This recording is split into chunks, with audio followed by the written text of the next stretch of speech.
Libya's latest hope for peace, but will more weapons help end 5 years of chaos in the country? Also on today's program, remembering 1944, how Eurovision drew the world's attention to the plight of the Tatars. And in Picture This, Venezuela's state of emergency. The opposition tells the army to choose between President Maduro and the constitution.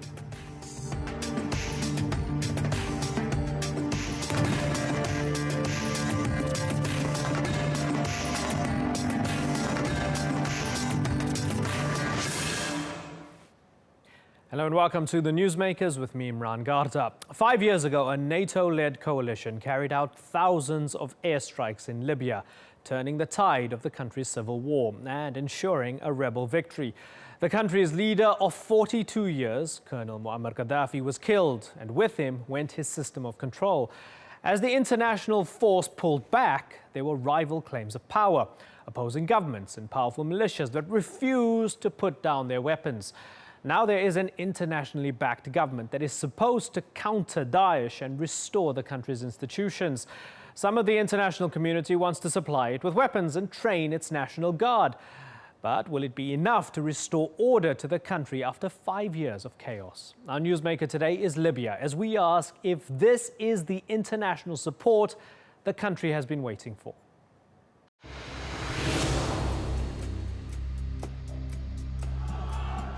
It's been nearly 5 years since the fall of Muammar Gaddafi. NATO-backed forces ended his rule in Libya that had lasted for 42 years. But it heralded a descent into chaos. Libya once had one of the highest standards of living in Africa. These days, it barely has a functioning government.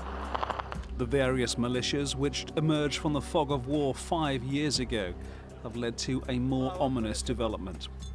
A power vacuum that's allowed Daesh to gain a foothold in the country, especially around Sirte, birthplace of Muammar Gaddafi.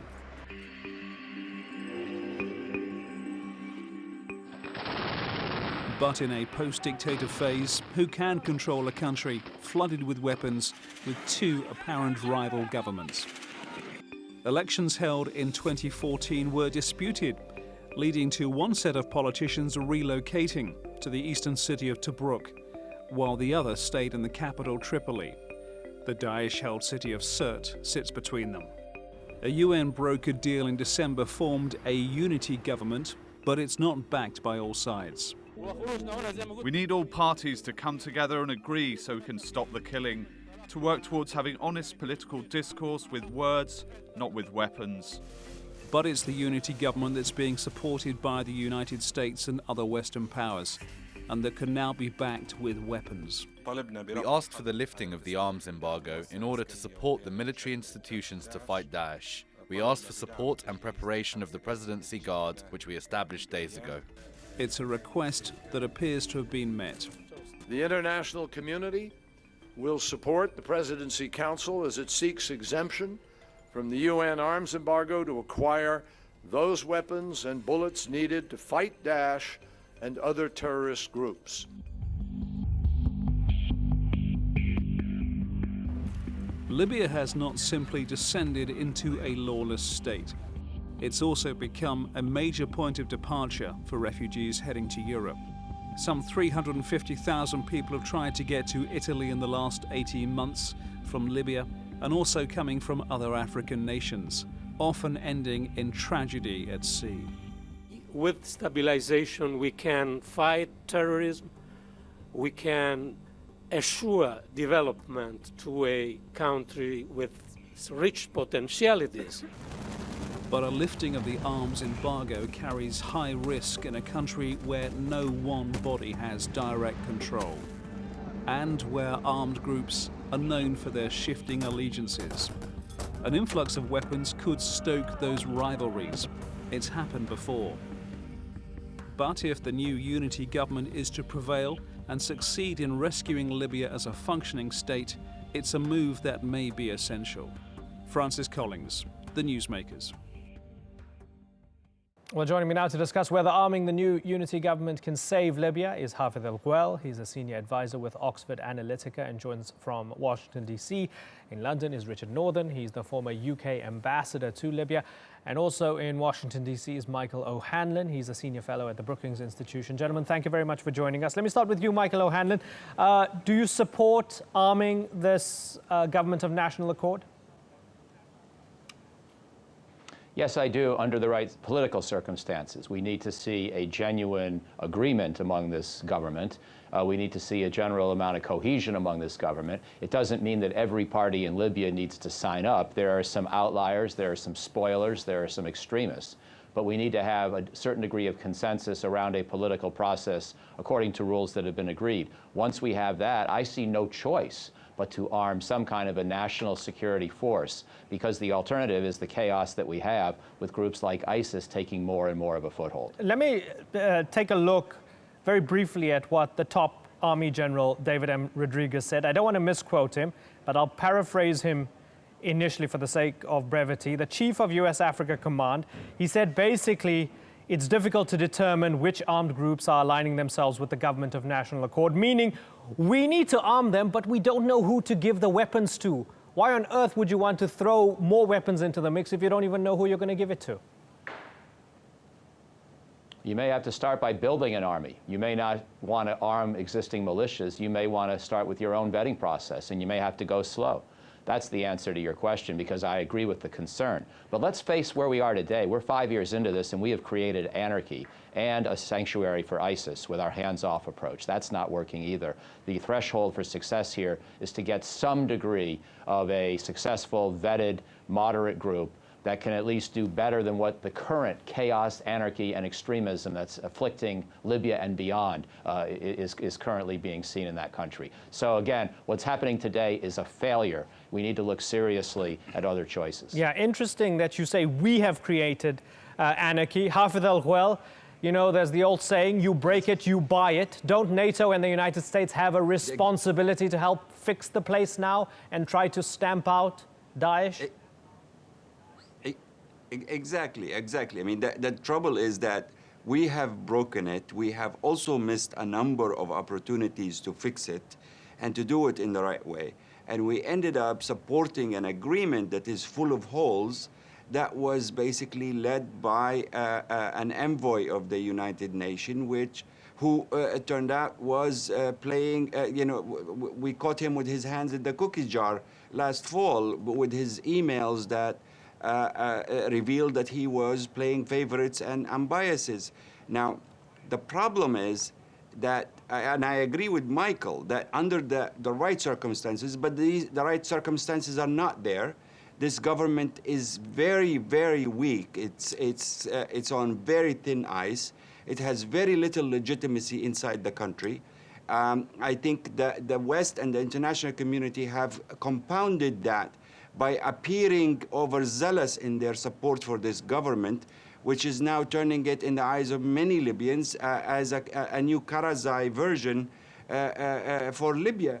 The trouble also, what you pointed out from the beginning, is that the chances of arms going into the hands of extremists and of also criminal gangs that are in the smuggling business of all kinds is extremely high. I mean, we've seen that in Iraq, where the United States lost tens of thousands of weapons we couldn't account for.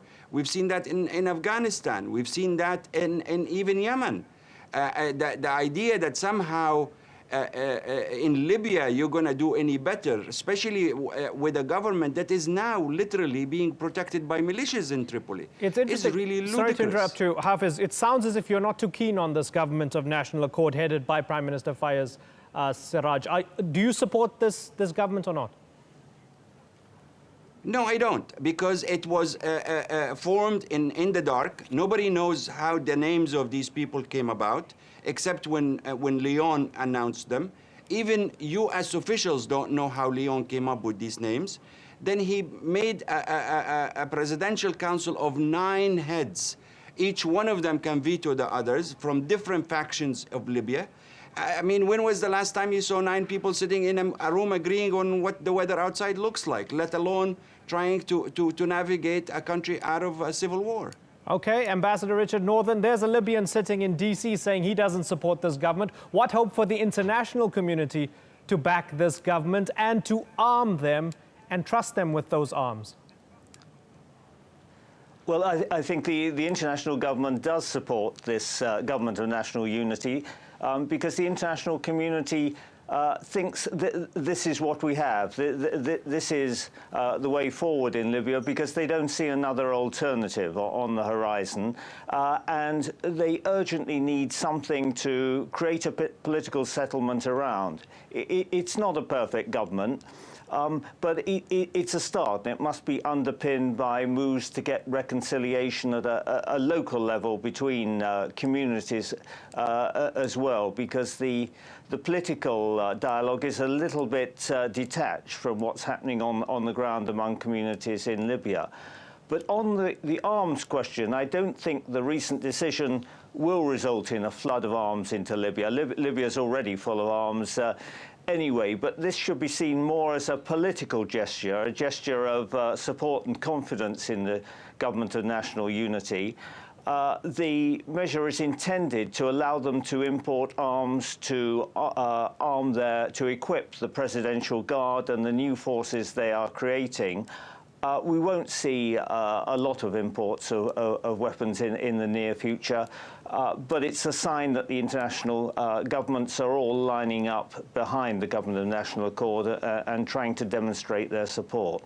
Ambassador Northern, everybody seems to be on the same page in admitting that everyone's responsible for this monumental mess that has occurred over the past 5 years.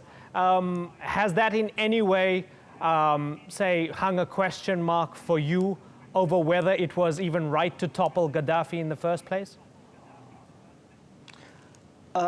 No, it doesn't. There are question marks over various developments since then, but there have been lots of ups and downs since 2011. It's not a case of things having fallen apart at the beginning. Things have really gone downhill since the summer of 2014. But the key thing was that the West didn't create the situation. The West came in to support an uprising which had already begun and was underway. Hafez, do you want to come in? Yeah, I want to come in here because, I mean, it's very obvious, even with the admission of the President of the United States, that the real failure started in 2011 by not planning for the day after. That was one. The second real difficulty here is that the international community came into what was at that time essentially a civil war between supporters of Gaddafi and, yes, a large segments of the population that was against him.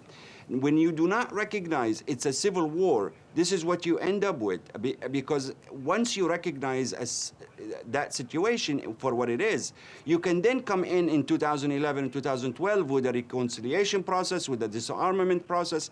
The recognition of a civil war triggers a lot of other things behind it.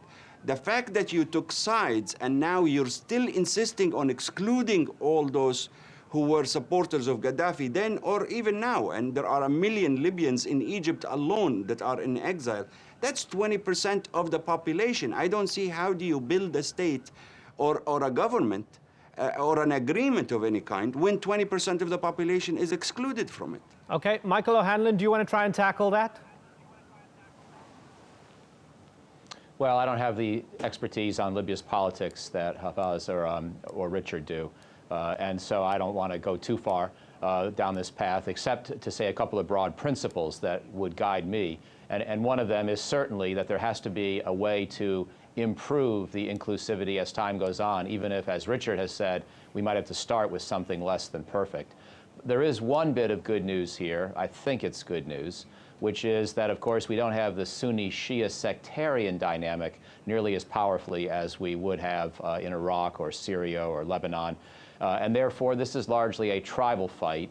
And I think to the extent that one clear group becomes demonstrably stronger than most of the others, it will lead to some realignments because people don't like to be on the losing side. Okay, granted, there is no sectarianism at play in Libya, but Ambassador Northern, given that ISIS or Daesh is a major threat in Syria right now, the West has tried to train and equip rebels to fight Daesh in Iraq, in Syria. It's failed spectacularly.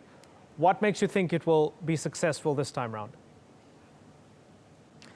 My personal view is that we need to achieve some level of political stability before tackling Daesh. Otherwise, there's a danger of the struggle over who is taking on Daesh, complicating the political discussions. But no doubt the battle against Daesh will come. I don't think any of the parties in Libya are yet in a position to perform the role of leading that struggle, even with Western support. So it will take some time until any of the forces in Libya are ready to lead that battle. I don't see that happening very soon. Hafez, you're sitting in D.C. right now. In D.C., Senator John McCain, the chairman of the Senate Armed Services Committee, and of course, a very harsh critic of the Obama administration and President Obama's Libya policy. He said arming this government is the right thing to do, and none of this would have been necessary if we hadn't just walked away from Libya after Gaddafi had been eliminated, which we did. We completely walked away from Libya, and the results were predictable. If Senator John McCain had called you into the room and said, hey, Hafez al-Huel, give me advice on my Libya policy, what would you tell him? I will tell him that his assessment of how the problem started is really wrong, and what's based on what is wrong is going to always produce wrong policies. It's not that the United States or Europe or the international community walked away from Libya. It's that they did not insist that Libya lives up to international standards. I mean, I've been arguing for 5 years that the international community came to the rescue of Libya. It did what it could do to try to help the people of Libya. But they did not ask Libya to do what it needs to do to be a part of the international community and to live to international standards. And they let them go around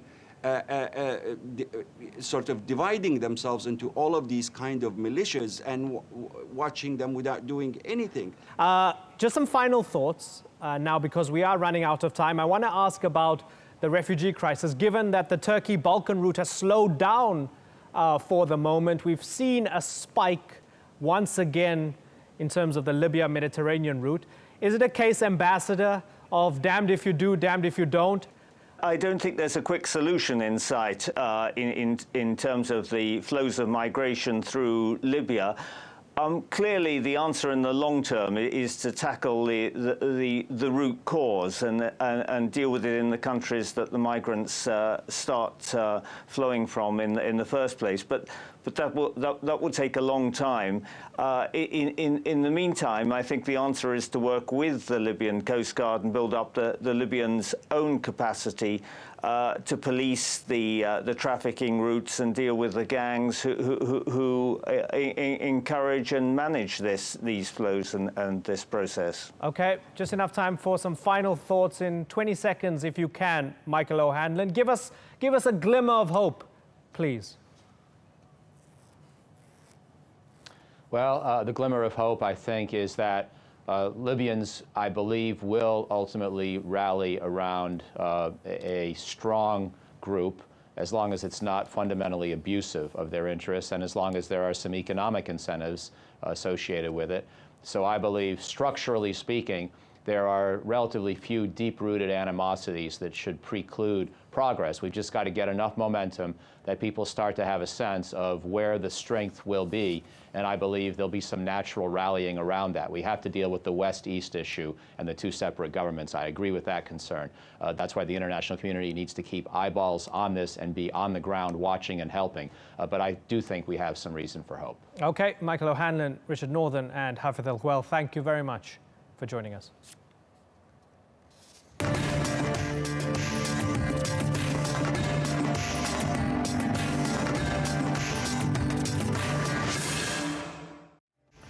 So to come on the Newsmakers, how Ukraine took its war of words with Russia to Eurovision and won.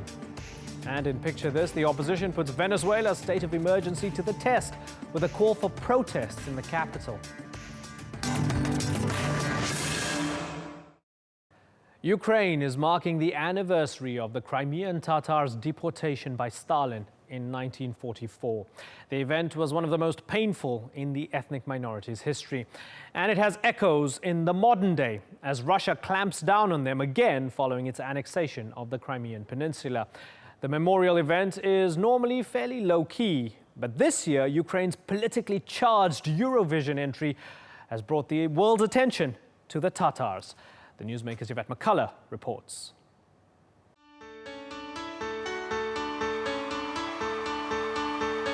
Victory for Ukraine, as singer Jamala took the coveted title of Eurovision champion for 2016. But her win had some people crying foul, saying that politics had taken over art. For me, it means that my story was heard, that the Crimean Tatar story was also heard, and that the story of Ukraine and its pain was heard. And all the people who were saying that Europe doesn't care about us, today they saw that it wasn't true. Ahead of the final, Russia's representative, Sergei Lazarev, was the strong favourite to win. But he came in third place. Jamala's winning song, called 1944, is about the forced deportation of Crimean Tatars. The song's opening lyrics are when strangers are coming, they come to your house, they kill you all, and say we're not guilty. Jamala denies having any political message, but the song has also been interpreted as a criticism of Russia's annexation of Crimea in 2014. Politically charged lyrics in a contest that is meant to be free from politics.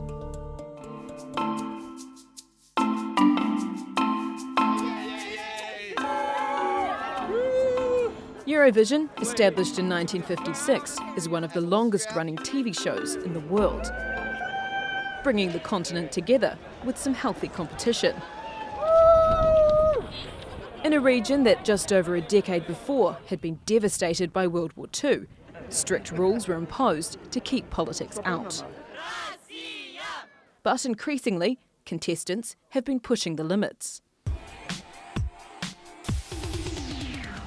In 2009, a year after the war between Russia and Georgia, Tbilisi's entry was rejected for being overtly political. Their song was entitled "We Don't Want to Putin," a pun aimed at Russia's President Vladimir Putin. They were given the option to change their lyrics or enter a different song. They chose to withdraw. In 2008, Spain's entry, Bala al Chica Chica, had a line, "Why don't you shut up?" It was something the Spanish king told Venezuelan President Hugo Chavez to do the year before. They were forced to drop the reference. The next year, Portugal's entry, Homens de Luta, dropped out after judges deemed their lyrics, "Submissive people will always be cheated," were too political. And last year, Armenia had to change the title of its song, "Don't Deny," because it was ruled to be referencing conflict with Turkey.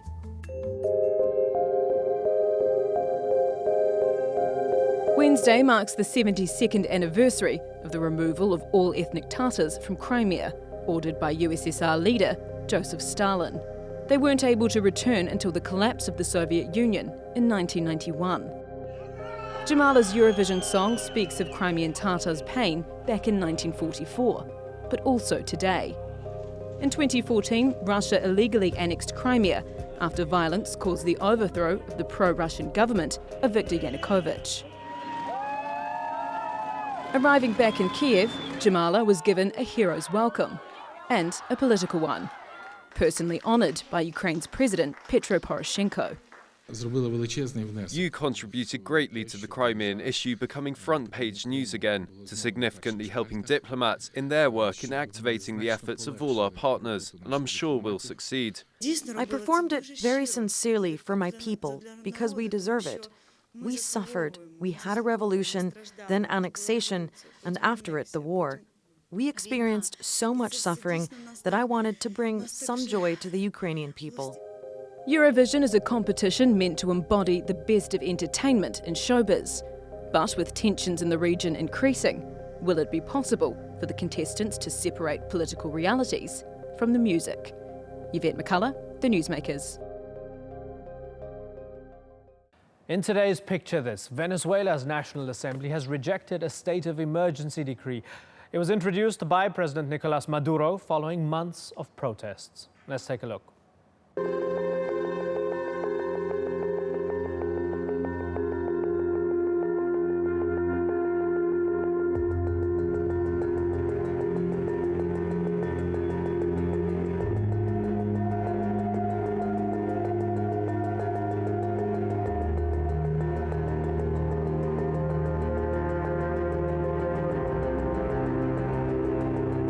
Sobre Venezuela se está montando un escenario de violencia para justificar una intervención extranjera de carácter militar.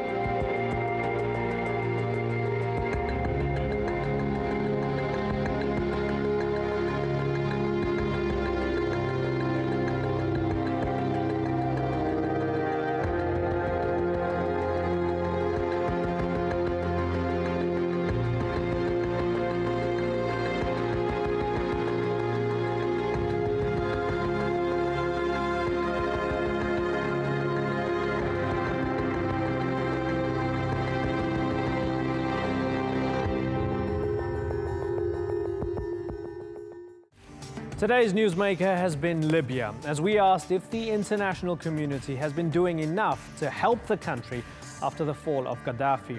Libya has been in a state of war for 5 years, with many rival governments and militias vying for control. Now the new government has pledged to defeat Daesh and take full control of the country's many institutions.